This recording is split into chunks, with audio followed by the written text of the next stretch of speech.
Good morning, friends. We are on chapter 21, the Aleppo of yesterday. I'm 17 and it's my first day at the University of Aleppo. I'm here to study English literature, and today I hope is the first day of my real free life away from the repression of religious school, family, and past. Death to last year's Galibaya. To celebrate the occasion, I wear tight jeans, a t-shirt of the German national soccer team. I carry a 400-page English language book on research methodology. The weight is a pleasure beneath my arm. I hold the book tight for confidence against the buzzing of my nerves. The presence of too many people does this to me. A tic from a religious school. Family, they called us there. Family. Sure, if family meant the bastinado, stick on your feet, the screams in public about your failures, the space of your privacy shrunk as slim as a porn CD. It was family if family twisted you inside, forced you to present a blank face for protection against the free-floating horror of your surroundings. If family took away your ability to speak, fuck that. It's dead to me. Leaving my trepidation behind, I walk into Marari Hall. Noise, chaos, laughter. 300 new students crowded into every space. They fill each of the tightly packed elementary school desks, then spill over into the stairs. Beyond the desks, boys and girls whose eyes I can't meet because of the crippling shyness the religious school imposed by isolating us from the other sex. All together, gossiping and whispering, and I tentatively, stealthily, wedge myself into the back of the lecture hall, breathe, then survey my new universe. In religious school, everything was forbidden. In this crowded lecture hall, I feel as if I have teleported from Saudi Arabia to New York. What I see is total freedom, beauty, challenge, excitement, all played out in Aleppo, this city out of history. In my Aleppo, I can wear, read, and be whatever I want. The student teacher sidles up to her desk. I hold on to my giant English book. In Aleppo, I tell myself I will shed the old humiliations and shape myself anew into the person I want to be. I may be kicked down, but I'll get up again. I will work until I bleed. What victories I win will be mine alone. For my first day at university in 2006, Aleppo was the world for me, the glorious past and the present, the bitter and the sweet. And my first month was the month of honey. I didn't work, and I lived with roommates in Aleppo Sha'ar, paying my way with money I'd earned back home. After class, I wandered the old city's ornate streets, beneath the shade of the overhanging balconies of Al-Jadad, past the spindly, sphere-punctuated minarets of Al-Tahid Mosque to the small lovers' park where the old Armenian couple sat together, their bodies bowed into each other like a promise kept. In Azizia, the old buildings blurred into the new. The balconies dripped roses above the cafes whose tables spread across streets uncrowded by the presence of shouting children. Old men wore suits in Azizia, and old women formal dresses, clean as those streets and the fine cars that cruised through them, clean as the lines of the facade of Aleppo's main train station or the precise palm tree-adorned geography of the public park. Life here, with its endless accretions of ancient, past, and modern beauties, cultures, and conveniences, seemed no less fine than how I pictured it in the European capitals, a world away, in other words, from the other Aleppo in the east. After some battles with my roommates and the all-too-quick depletion of my savings, I moved into my own private room in the eastern slum of Karm al-Mayasar, and through friends found a job sewing clothes at a workshop to pay my expenses. Like Sha'ar, Karm al-Mayasar was filthy, crowded, conservative, manic, a living negation of the manicured elegance of West Aleppo. Like much of the city's east, Karm al-Mayasar had been officially designated as an agricultural plain by the government. It was not. It was an urban neighborhood of necessity, built illegally and overnight by the rural poor, who had fled their villages to seek better prospects in Aleppo's outskirts. It grew up without planning, building codes, or logic, accepting that of the clans who handed out cigarettes and candy for votes and dealt drugs from their wheelbarrows. Each morning I woke up in my windowless cell. Even the balcony was blocked off in case I might peek out and see the hair of the woman on the balcony across from me. I dressed as neatly as I could, then attempted to maintain this neatness as I fought my way through the dust and grit to the bus stop. Karm al-Mayasar's narrow lanes were obstacle courses, choked with cars, wheelbarrows, hawkers, children playing soccer. Drivers screamed at me. Fights broke out because someone's cart banged against someone's cab. Holes pitted the pavement. In winter, streets turned to mud. Merchants strewed their wares over the sidewalks. My ears screamed from the din of basement workshops, blacksmiths, carpenters, dirty businesses that should have been isolated in an industrial area, not a residential neighborhood. But who cared if the residents of Karm al-Mayasar choked? Half the women wore niqab, some not even showing their eyes. They might not have been religious, but they dressed the part. TVs blared through the thin apartment walls, and the voices of the fictional characters mirrored the voices of the street, mixed with the honking cars and the clanging of the tailors' sewing machines. We were so close, on top of one another, crushed against one another. Our sweat ground into one another's skin. Despite my best efforts, by the time I boarded the bus, I was covered in dirt. On the bus, I was one of the only students among a throng of workers headed to their jobs in the city center. Jammed against each other, we rocked and swayed as the bus crawled through 4 East Aleppo neighborhoods until it reached Bab al-Hadid, one of the 7 gates and the walls that had once protected Aleppo. The Silk Road had once curved along our path. Old Aleppo's walls had vanished over the years, but its gates survived as if to remind residents of their history. The city may have been destroyed before, by Byzantines or Tamerlane, but each time it clawed itself from the ashes again. The bus passed through Bab al-Hadid to the pale stone streets of the old city, these arched, cat-filled, obscenely beautiful streets, and then kept going. As the bus moved west, the veiled women got off, replaced slowly by bareheaded, well-dressed ones. At the public park, I got off, walked a few minutes, boarded another bus. Now, in rich Aleppo, the streets were modern, the trees plentiful, the garbage gone. Finally, I strode through the arch of the university. Already tired, I was ready for class. For an hour each day, I bisected the city east to west, from the periphery to the core, from the squalid warrens of the exploited to the shiny palaces of those for whom this country was made. I could study alongside them, but I was not one of them. Every evening I returned to my place.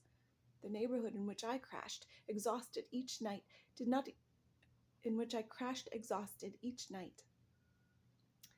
even officially exist in the city's record books. Perhaps 2/3 of the students at the University of Aleppo were like me, people from the countryside who had come there to transcend their family's circumstances, but still had to till the fields or teach in the villages, then commute at least an hour each way to class, because it often took wasta to get a bed in the university city dorm rooms, to which out-of-town students like us were supposedly entitled. We were adrift in the city. In our hometowns, our families, our controlling, demanding, freedom-denying people had our backs.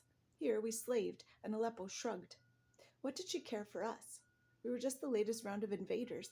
No one would catch us if we fell. The other third were different. These were city people, Damascene, Halabi, sleekly cosmopolitan to their cores. The most elite of them had supportive families who didn't just pay their way through university. They had the financial surplus to encourage their dreams.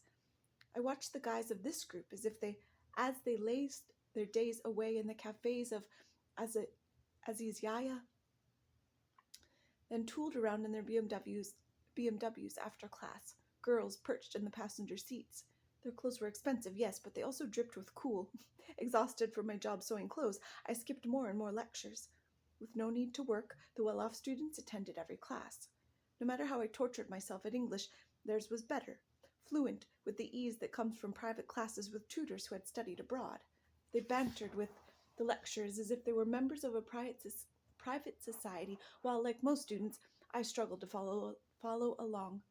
Afterward, they moved together as a clique, confident and graceful, from lecture hall to cafeteria. They lived in the finest neighborhoods where it felt like blasphemy for me to walk their streets. I used to imagine myself as I would have been if I had been born into that lucky third. I would have the best education available in Syria. Who cared if I was stupid? I'd still pass the tests. Instead of living in fear of post-graduation unemployment, I'd have a swell job waiting for me. It would be no problem. My well-connected daddy just needed to make some calls. In this other life, as this other me, I wouldn't be working in a sweatshop. I wouldn't avoid mingling because I was too broke. My friends would be the sons and daughters of businessmen. They would be educated people, assured and worldly. As we aged, we would help each other rise ever further in an eternal loop of kickbacks, entrenching our places far from the potholed streets of East Aleppo, where the proles who labored for us lived. You might wonder why a single-barrel bomb levels an East Aleppo building. The answer is this. They were built cheap, fast, and lawless, by and for the lawless and expendable people. Until the government finally took back the East in the winter of 2016, Karm al-Mayasar was uncontested rebel territory. For this transgression, the government bombed it into nothing. I spent my 6 years in Aleppo breaching the city's divisions. At first, the two sides seemed crossable, but as the years passed, they yawned apart and finally parted, leaving us all clinging to the cliffs to which our class of birth had assigned us. I tried to attend the lectures each day, grew bored, studied anyway. I hung out with the guy from my neighborhood who bragged about all the housewives with whom he had allegedly dallied in the back of his shop. I read history. I tried my hand at novel writing, a devastating failure. I wandered the city. Through the National Library gates, those heaven doors adorned with 5 arched windows, lay every book I could have dreamed of.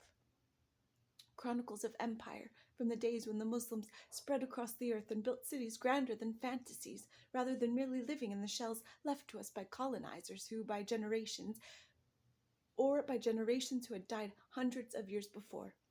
Aleppo was a hard city, and it hardened newcomers like me. It challenged me at every moment, demanding cleverness and tenacity. It valued only cash. All Syrians mocked halabis for their avarice, and was filled with scammers, each wanting to squeeze the last Syrian pound from his mark. I could never just relax into life.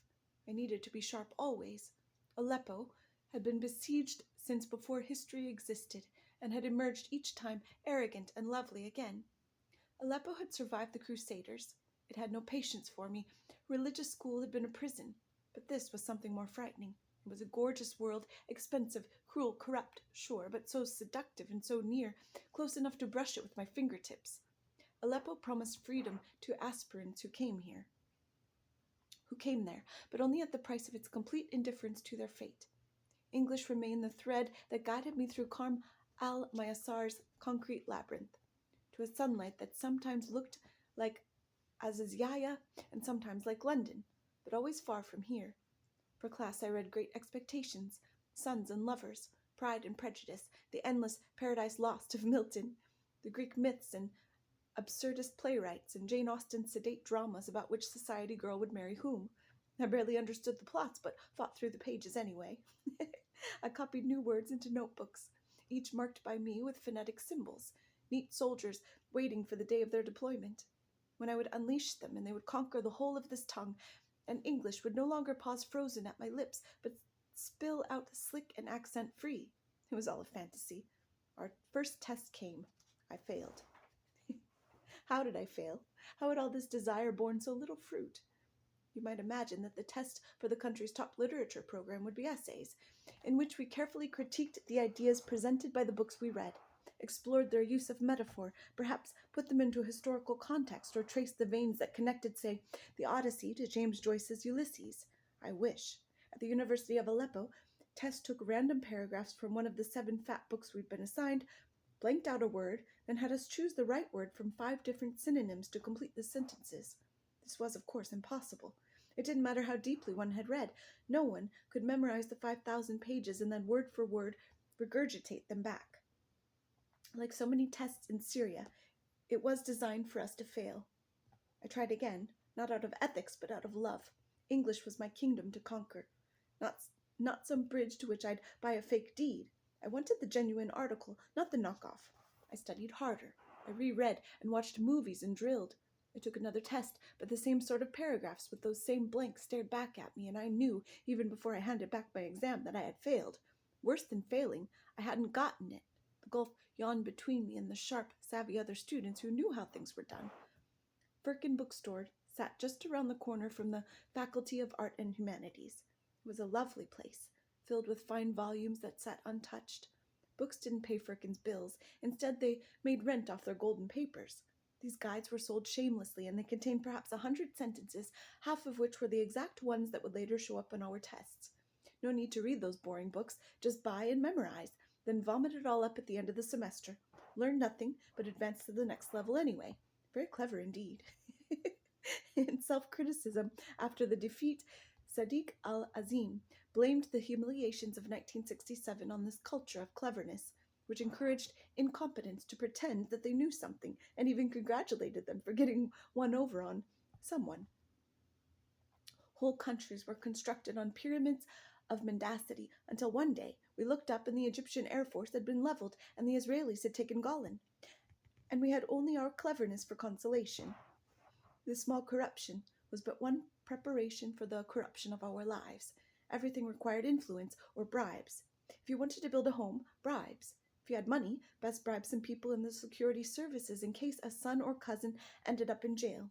If you wanted even the most insignificant document, you waited for hours in an office to be humiliated by a government employee, and then you tried to take him out afterward, give him some money, just to get on with your life. I was once late obtaining my military service booklet. It looked like a passport and showed that since I was in university, I could postpone my mandatory 2 years in the Army. When I finally went to the office to settle the matter, the employee at the desk demanded $50 for a bribe. At the time, this meant 2 weeks' wages. After I paid him, I neglected to come back to him with a tray of sweets to thank him for doing me that great favor. Angry, he didn't add my name to the good boys list, so that forever afterward, whenever I went through a checkpoint, the policeman screamed at me for dodging my patriotic duty to the nation. The next year, I bought the golden papers. I had to be clever. I wanted to graduate after all. My grades skyrocketed to the 80s and 90s. In Al-Hamdaniya Stadium, there was no class and no cleverness either. We were hooligans. For Al-Ettihad maniacs, East and West vanished in our devotion to the city's team. We packed shoulder to shoulder in the filthy old bleachers, an unbroken sea dressed in the team's blood red. During a match against the Emirati team, Al-Ayan, we threw garbage, rocks, fireworks. Your sister's cunt, ya hakam. The crowd screamed at the referee as if with one mouth. We parodied each other's abusive chants about Gulfi players. I hurled a bottle. I was too far away. I barely reached the field. We were thousands of guys, all teenagers, cursing the same way against the same enemies and cheering the same heroes. The first match I attended, I went alone, but after that I was everyone's friend. In the bleachers, I killed the last traces of fear inside of me. I didn't give a damn about anything. There was no religious school, no rich kids, no sewing workshops or golden papers. There was no oppression and no lack. There was no authority, no father, no teacher, no rule. No rule I could not break, except to go against the people who were, for those moments at least, my friends. I jumped, I shouted, I cursed the striker's mother, and all this in complete comfort. I was just like everyone else. The games felt crazy as a battle. Break the wall of silence, I chanted in a different crowd in 2012, my last year in that beloved city. But it was not so different after all. Didn't I recognize those faces from Al-Hamdaniya Stadium? We looked like the same young people, liberated from our plans, our jobs, our futures, shining with sweat, anointed with tear gas. Al-Bashar, God curse your soul, we shouted. The city, for once, would hear. Have a good day, friends.